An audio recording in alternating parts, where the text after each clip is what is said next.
Francois Ernst is coming from Colmar, France. He is a cobbler by profession, and he found that St. Paul was in need of a cobbler, and he opened his shop. His wife, Mary Madeline, was with him, and he also recognized that he could add a contribution to the community. And we Ernsts take big pride in that being a part of our family element in this community. Francois had several children, and one of his children, Henry C.H. Ernst, was my grandfather, and he is the man who opened Ernst Hardware. Henry was a businessman, a dreamer, and he made strong investments in equipment and brought it to St. Paul and found that he could sell to the farmers. So he brought in a very nice line of equipment.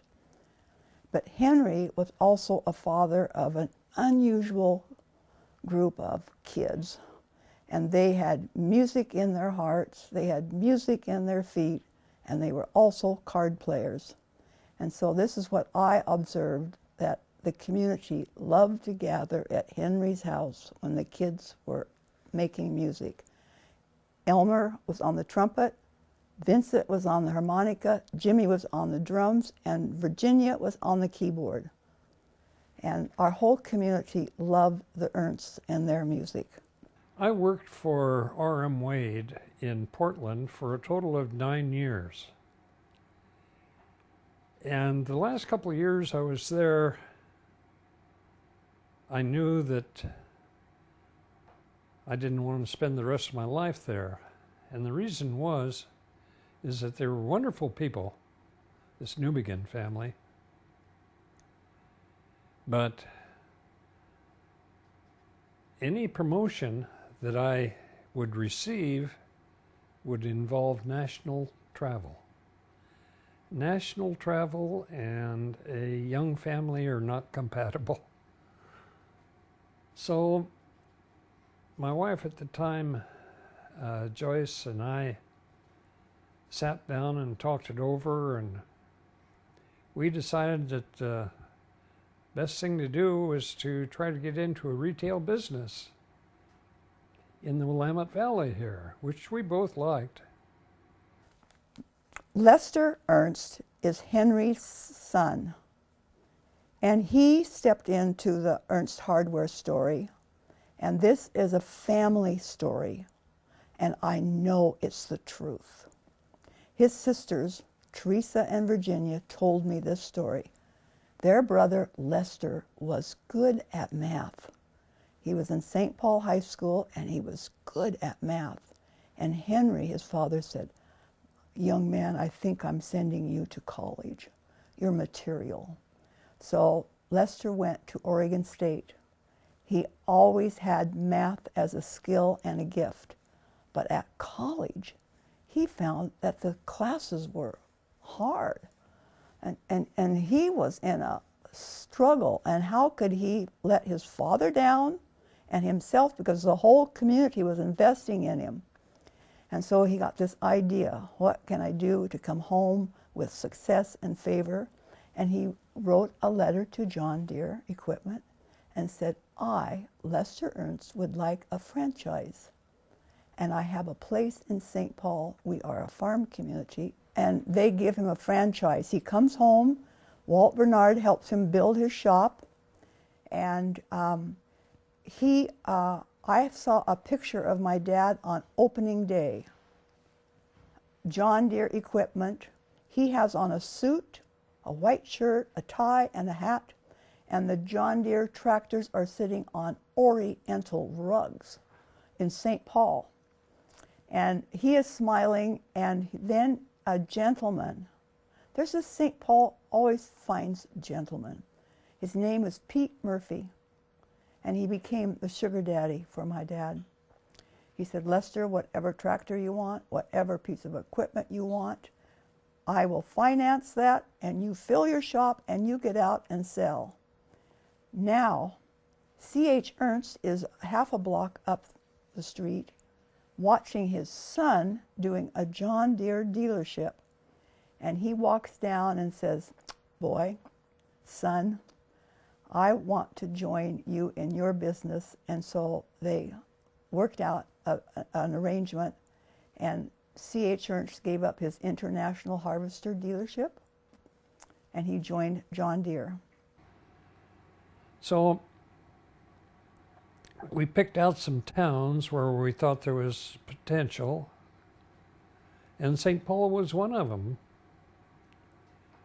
because it's a good farming community. So I got a call one night from this Sledge, Ernst, and he asked me about a couple people, and I gave him my opinion. And then the question I had is, "Well, why are you asking?" And he says, "Well, you know, we've been trying to sell the business and nobody wants it, so we just decided to close it down. And a couple of farmers south of town here says you can't do that because we need that service here." So he said, "I'm Willie and Don were the farmers south of town here, and they had a proposition for Sledge. It says, hey, if you can get somebody to run it, let's go ahead and we'll have that service here in the community." So getting back to my question to Sledge is, "Why are you asking?" He says, "Well, we need somebody to run it." And I said, "Well, how about me?" And there was a long silence on the other end. He says, "I'll get back to you." So he called back in about a half an hour, and he'd talked to Willie Richardson and Don Davidson in the meantime. And his question to me is, "Well, when do you want to start?" So middle of January of 1965 is when I started here. There were 5 individuals involved initially, including Don Davidson. And Don was really a good partner. He kind of sat in the background and didn't say a whole lot, but when he did say something, it was relevant and to the point. And he was really good, and he died a few years ago. I forget, somewhere around 2000. And he still had an interest in it. And the choice was to pay the family off, or they could stay involved. Well, they kind of wanted to stay involved. So now there were 8 Davidson children. Well, that's pretty cumbersome. But they were smart enough so that they delegated 2 of the Davidson sons to be active, kind of. And one of them is a CPA, and the other one is an attorney. So they don't get involved in the day-to-day business, but they're there, and they offer some pretty good advice. My name is John Kirsch, and my father and Lester Ernst were good friends. My dad was a farmer, and he used John Deere and Caterpillar equipment, which the Ernst Hardware sold and serviced. So my dad and Lester became good friends because of that connection. Well, some of my most vivid memories as Claudia alluded to, were the John Deere days, or whatever they referred to them as, that they used to have. And that was always a big function when I was a child, because we had pop and ice cream and all that stuff. And then the one part that I most enjoyed was, I believe it was usually over at the City Hall, they had the movie on John Deere equipment, and it showed it working in the fields in their new line of products and all that sort of stuff. And that was always quite interesting to me. And then the other thing was that the hardware store sold a variety of goods. They had tractor parts and things there, as well as household items that Claudia's mother was kind of in charge of that department, I guess. And so they had real nice gifts if you needed something for a wedding and things like of that nature. My name is Carol Brentano. I was an Ernst. I was born by and raised here in St. Paul. My father was Norman Ernst.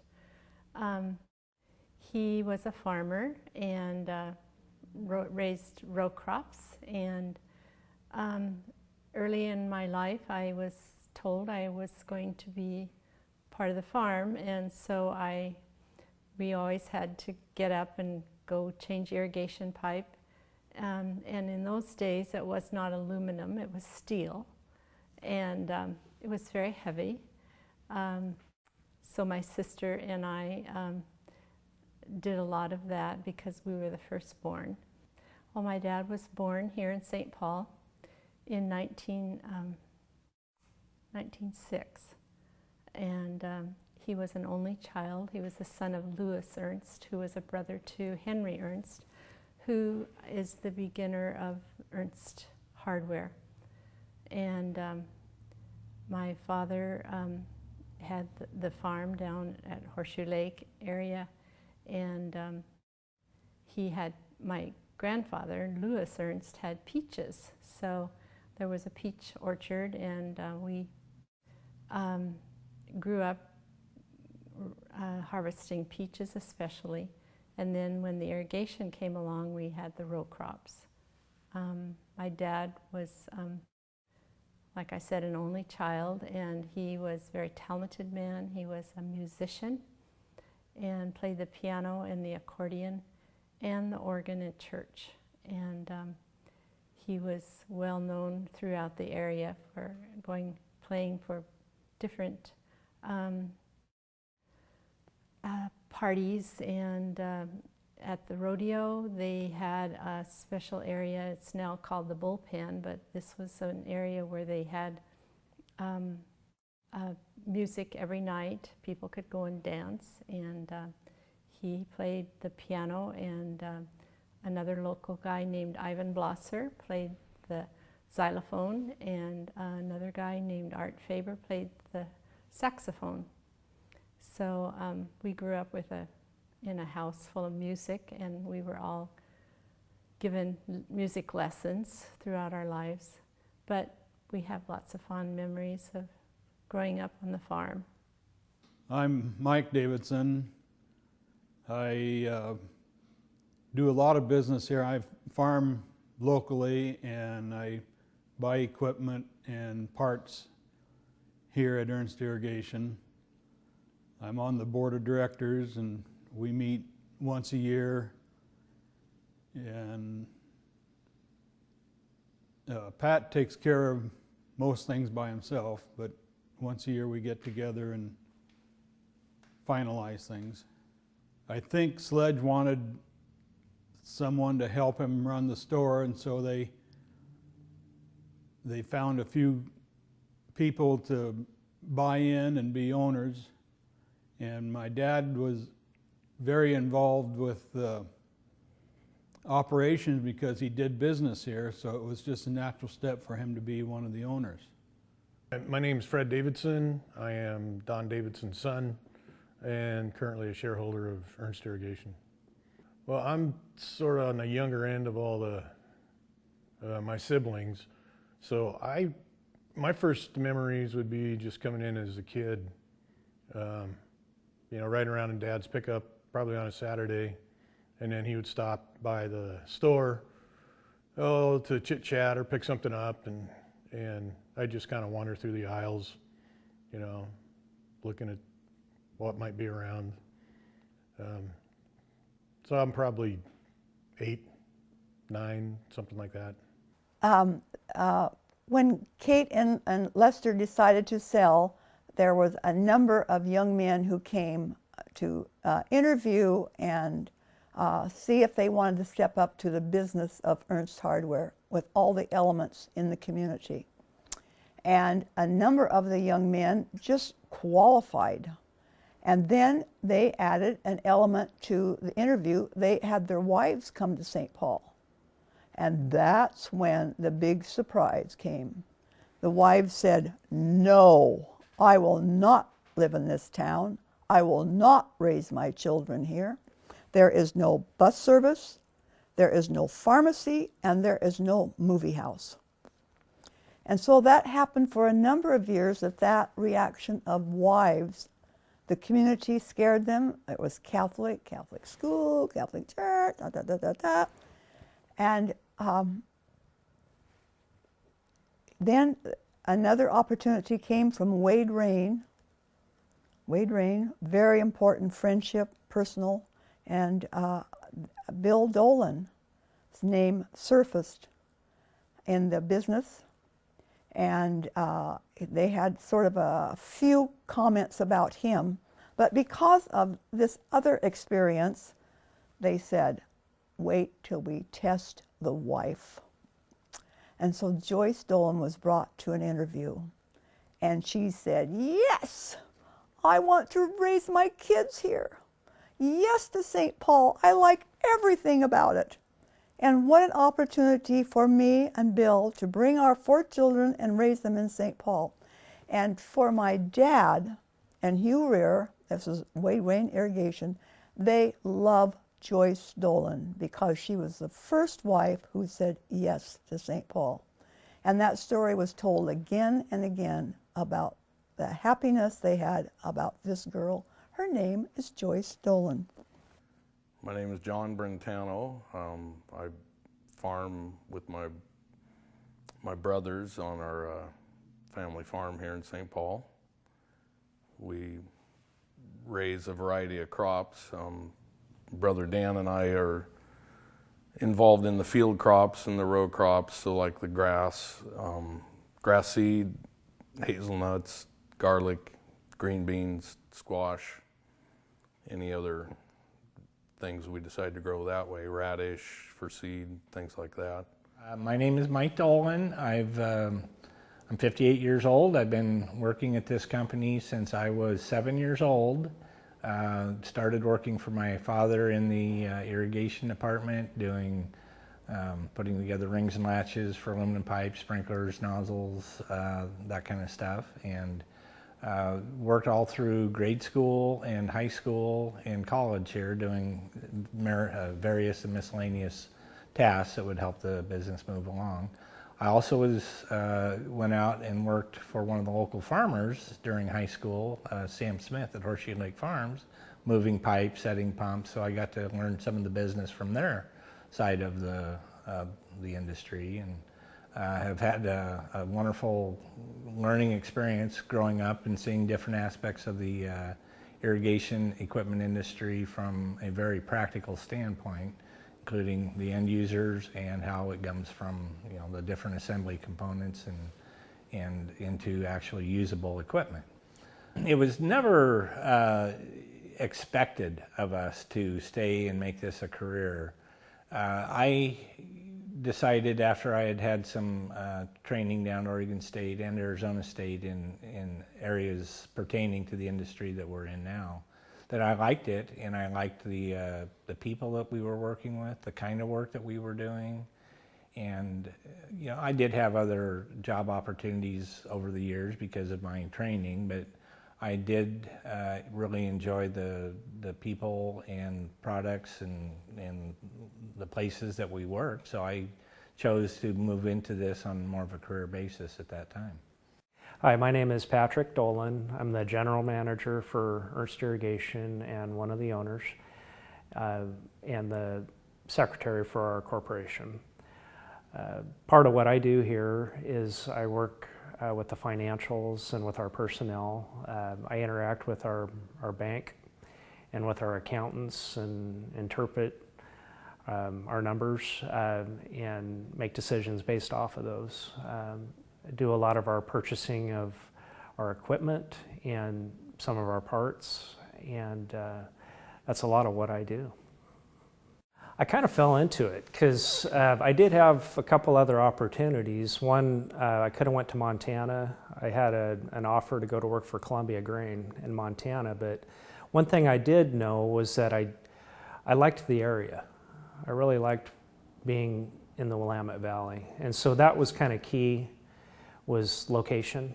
And I remember growing up that it was important to my dad and to my mom that they didn't have to travel. And so that was an important thing for me, was that I could get a job that I didn't have to travel a lot, because I wanted to be around for my kids. And so that was kind of the focus, or one of the main parameters in my job search.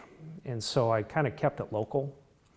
And this job at West Valley Farmers and this pump position was one that just came available, and I took it because of that. Things were tough, as I remember, and it wasn't real easy to get a job at the time, and so I felt fortunate to get the one that I did. Well, in 1964, the Dolan family, we moved to St. Paul. My father had been hired at Ernst Hardware as the general manager, and what's kind of ironic is that a few years later, little brother Patrick, who had not been born yet, also became the general manager of the store. So I think, that's kind of a legacy in itself right there. We lived in Burt Bernard's old rental house just down the street here on Christie, and it was a nice little neighborhood, lots of kids and stuff. And my first job when I was 4 years old was just right down the street working for Hub Drescher. And we picked berries, had berry fights, and then in the fall we picked up filberts. And this is all when I was 4 years old. And that was a pretty good way to learn a work ethic at a young age, and also to make some lifelong friends. And I'm pretty sure that Hub and Marguerite Drescher just ran the neighborhood babysitting service, which I'm sure all the parents were very grateful for.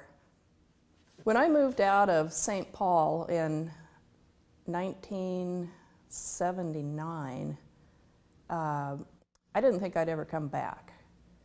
I didn't leave on real good terms with my dad, or my mother for that fact.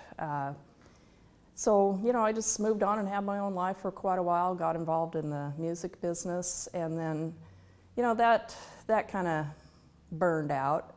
And then in 1991, Mitch and I were both invited to come back to work here at Ernst. And at that time, we were, I think, a little bit more mature and ready for something more stable and steady, and we accepted the offer to come work here. Right. The Ernst Hardware, as I remember, it was originally, it was when it was built, there was two businesses there. It'd be the north half, I guess, was a furniture store. Then the south half was a billiards hall, as I remember originally.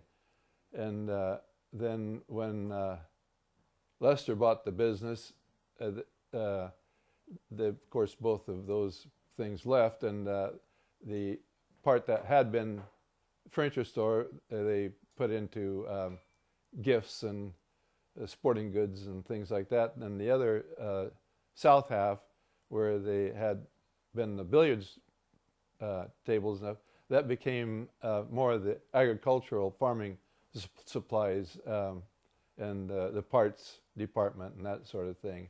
You could buy roller chains and all kinds of nuts and bolts and things like that you might need to supply a shop.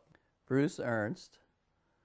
Henry was my grandfather, but he died before I was born. So Denton have the pleasure of meeting him. My father was Elmer, and he was the second oldest boy. My dad farmed a little and worked out, and then I started the nursery. Started Ernst Nursery, and in high school I put some stuff in, and then took a horticulture program at Mount Hood, and worked at a local nursery here, and then slowly got mine going, and it was sustainable, and I quit my job and started it. You know, I didn't have much credit when I was getting started, and Bill Dolan, again, I think they had a huge thing you'd have to fill out for a credit app. And Bill, they needed some arborvitaes for they'd acquired a piece of property next to them there, and they wanted to fence it off with shrubs. And Bill came to me to get some shrubs, and whatever the bill came to, and I said, gosh, can I just have credit there and put this towards my, and that was it. And I've had credit ever since. I never filled out anything. Yeah, my dad was born and raised here in St. Paul, as was his dad, So, my dad purchased what is now the Century Farm off of Davidson Road from his grandfather, so we've had the same piece of property for 120 years or 115 years now. Wow. So my dad went through the whole thing with horses and plows and tractors, and has watched the evolution of things come along. Well, the ownership of the store was, yes, he did own part of it, but the day-to-day decisions were made by the management, and he kind of took a back seat to the operations. He came in and drank coffee every day with the boys, and I'm sure if the management had questions, they would ask him. He'd spend half hour, 45 minutes at the store most mornings, so they could conduct a little bit of business if they needed to. Well, Bill and Joyce came to St. Paul in the 1960s. I remember Bill came to where we lived, and introduced himself to us, and we thought he was a nice man, and we got acquainted, and in fact, his wife and I became very good friends because she also was a nurse, and we worked together. Ernst Hardware was at one time not just irrigation pipe and tools and things. It also had a gift area where Claudia Ernst Smith, her mother Kate, was gifted at putting together beautiful packages and beautiful ribbons and a nice presentation. I do remember that. I remember Ernst Hardware when it was across the street in the old store. In fact, I probably have some pictures of Uncle Henry and some of his, I do believe we had a ledger that people would come and purchase something at the store, and they were not able to pay money, so they would bring eggs or milk, and that was the way they paid off their bill. Oh, certainly I grew up with them. They weren't classmates of mine. Pat is younger, Jill and Mike are older than me, and but we were around the family all the time. For me, a lot of Ernst Hardware was the John Deere store because it was John Deere.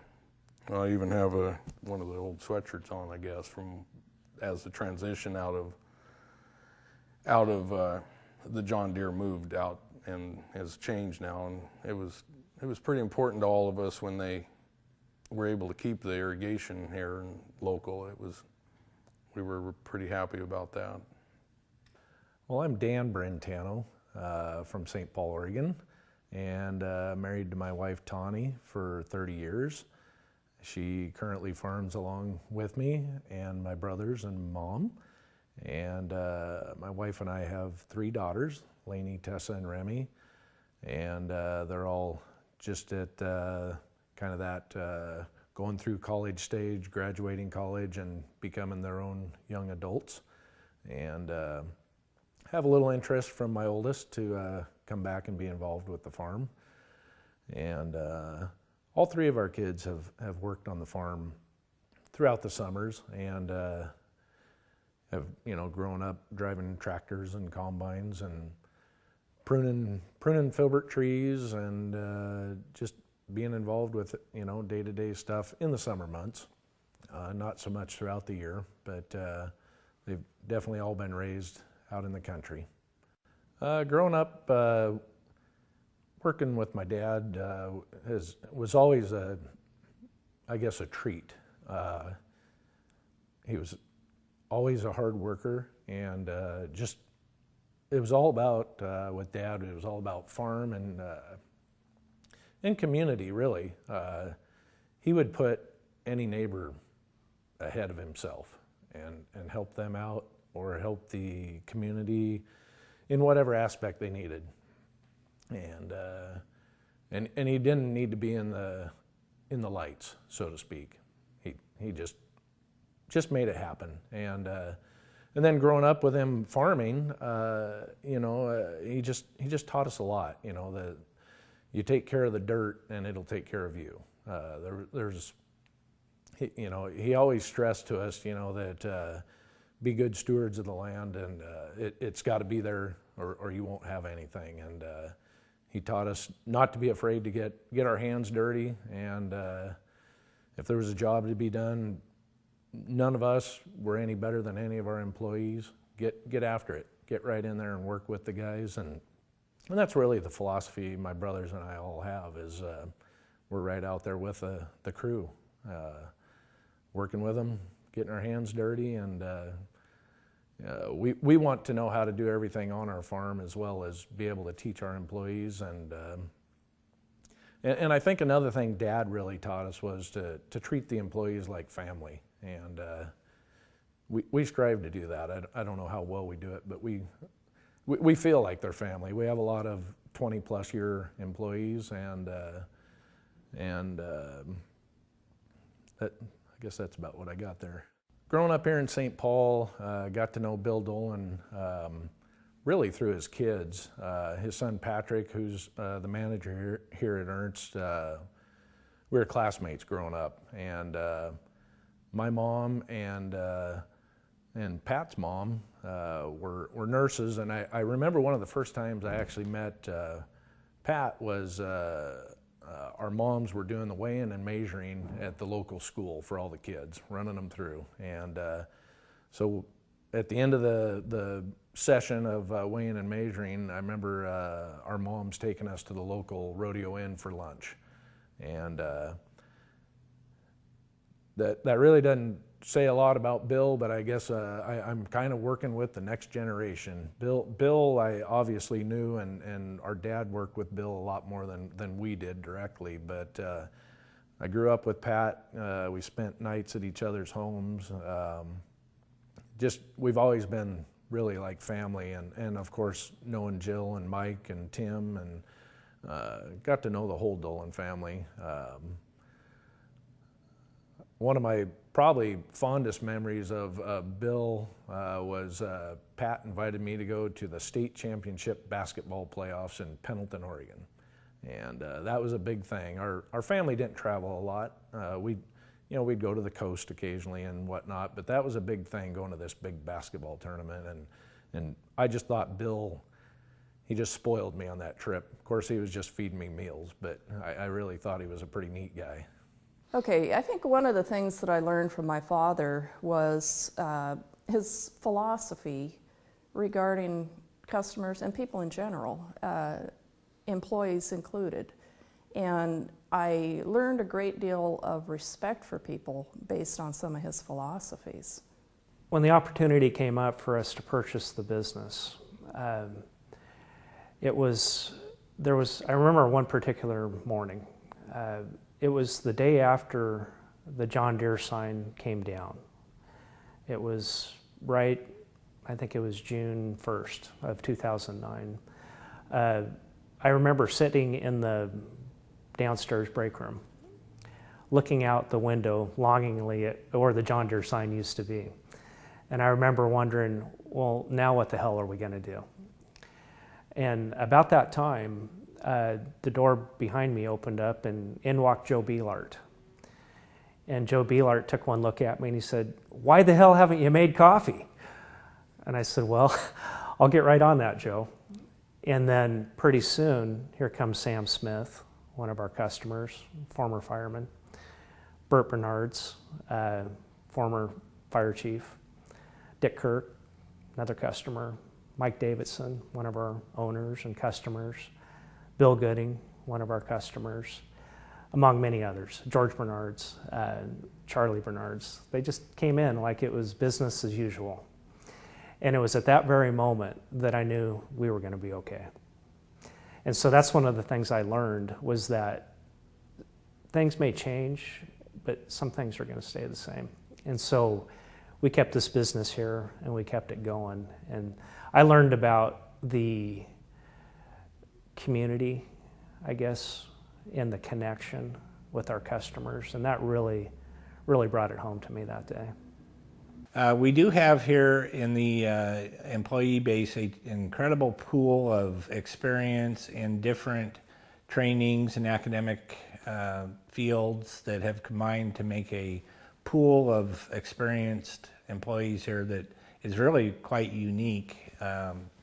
There's not many places that I know of, and I've been in this business quite a while, that have that level of expertise available that service this industry. In the state of Oregon, we're a very unique business that has all these things combined. Employees are the strength of the business. And nobody told me this, but I kind of figured it out on my own,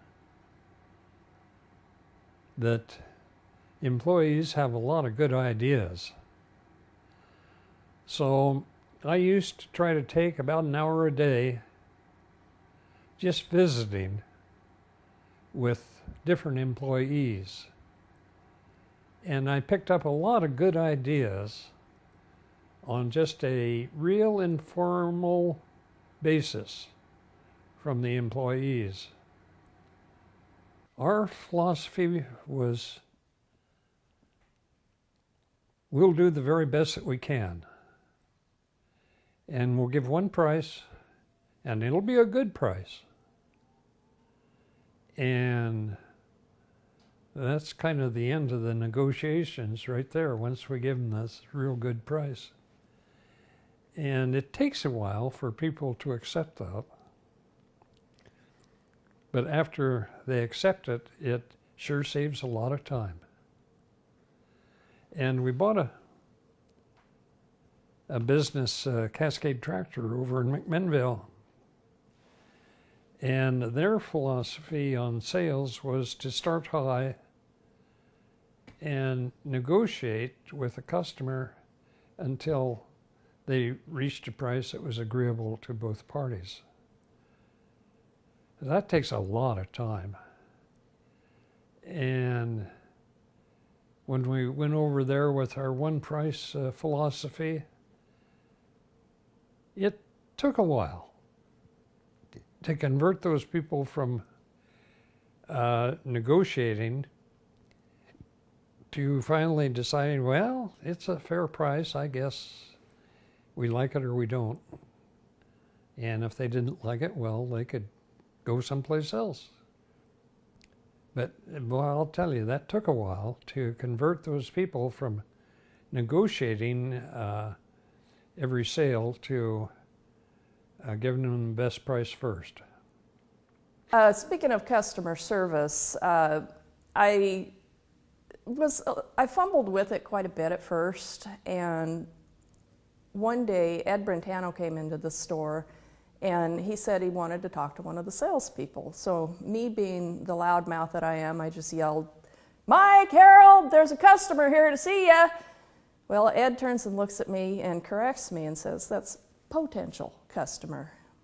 And that was a lesson learned that will never be forgotten, as will Ed Brentano. That he was a special man. Speaking of Ed Brentano, it's families like the Brentanos that keep our doors open. I've seen 3 generations of these families coming through these doors, and I've learned from them that if you take care of your customer, they'll take care of you. And it has been the honor of my life to serve the agricultural community. I have got the world's best customers. Well, this is one of the things that we're very fortunate to be a part of, is our customer base is very progressive. And they're changing. Our industry is changing all the time and becoming more and more technical. And so we have to be able to move with them. And that's where that trust and that relationship with your customers is critical, because they're going to come to you when they've got something they're looking at and maybe considering doing. And they're looking for a partner to go there with them. And that's where we're very, very lucky to have that connection with them. And so I feel very good about that. After 2000, we saw a need for our company to develop into the electrical controls segment of the business because of all of the customer requests to do smart controls, electrical service controls that would make for greater efficiencies. And we started hiring electricians at that time, and we've now got 3 on staff. And they've done a very good job of helping to get motor efficiencies and system efficiencies, and help the whole business grow into that segment of it. That is going to be a future for this industry, and our company is the smart controller systems, smartphones that can do so much with the controlling and monitoring of the different type of systems. That is a growth area of our company we're going to focus on here in the future. As the technology allows us to create a higher level of precision nutrient and energy management in the type of work that we're doing, it's going to allow us to become a greater factor in the Willamette Valley and other markets for helping the agricultural industry grow and progress and deal with the challenges that we have facing us in the future.